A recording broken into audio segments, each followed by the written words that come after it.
But first, officials say 2 Americans have been rescued after a giant mudslide and severe flooding in Nepal. Take a look at this map showing the 62 miles of destruction. Hundreds of people are dead and more than 1,000 are missing. Now, rescue teams are searching for victims, including 63 missing Americans. Foreign correspondent Tom Sufi-Burridge has more on those efforts. Hi, Tom. What's the latest? Yeah, Dan, I think the first thing to say is that this was a catastrophic event. So the scale of the destruction here in what is a pretty remote area is still not clear. But the videos of that tsunami-like wall of muddy water and debris crashing down through that mountainous area shows us clearly how destructive this was. Large buildings wiped out, bridges swept away, and villages devastated. The flooding is across a very wide area with multiple regions in Nepal affected. The death toll keeps on rising and sadly will continue to go up as the authorities in Nepal and Tibet, that Chinese-controlled region, try to get a handle on the scale of this. The other major challenge here, Diane, is accessing these very remote areas which were hit by that giant wave of water and debris. Many communities in these mountainous areas only have one access route in and out, and some of those routes will have been cut off or blocked by the disaster. So the official death toll now stands at 358 people in Nepal, but remember that is a provisional figure, and there are at least more than 1,000 people missing in Nepal and Tibet combined, either side of that border. But that information in Tibet is tightly controlled by the Chinese government. So we have a much less clear picture of what is going on that side of this mountainous border. So how are the rescue efforts going? Yeah, well, we did get one ray of light, Diane, this morning that a group of 27 foreign tourists had been rescued from an affected area in Nepal.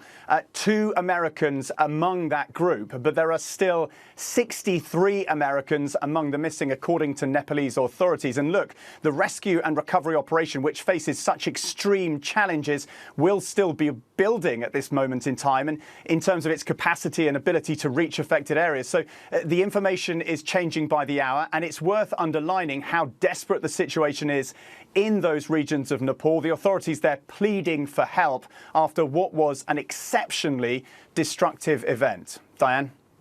Tom Sufi-Burridge, thank you. And meteorologist Kent Jawecki is here with more on the science behind that disaster. So, Ken, how do you get the start of this chain reaction?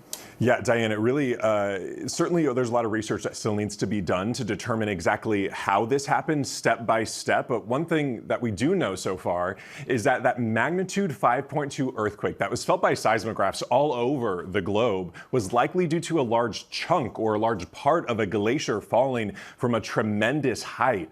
And also we know that, one thing we're still trying to figure out is why that part of the glacier broke off. Was it because of a landslide in the area that maybe added pressure to the glacier, or was it because certain parts of the glacier melted so much that it allowed gravity to do the work for it? And also there is some early indications that some of the debris from that event may have dammed part of a river or a tributary and then pooled up, of course, a lot of water behind it, which then broke through quickly and then created that, potentially 150-foot wall of water moving at speeds greater than 40 miles per hour down that valley. And you mentioned the glacier may have melted. With global warming, should we expect to see this more and more?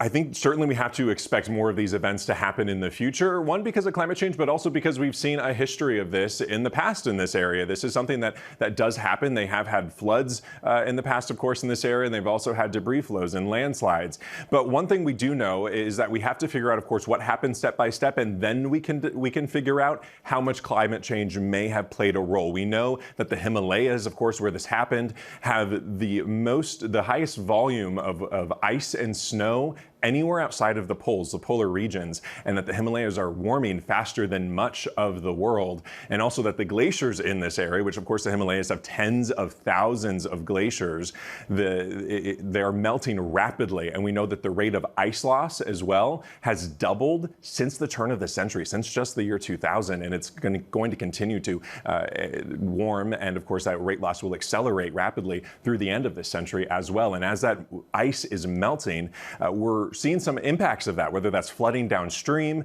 Of course, that can also create higher glacial lakes, which can then burst and send all that water down. And the other thing is that a lot of the mountain is exposed because of the melting, which means that now it's allowed to move freely, and that can, of course, lead to more landslides as well. All right, Kent Jawecki, thank you. You got it.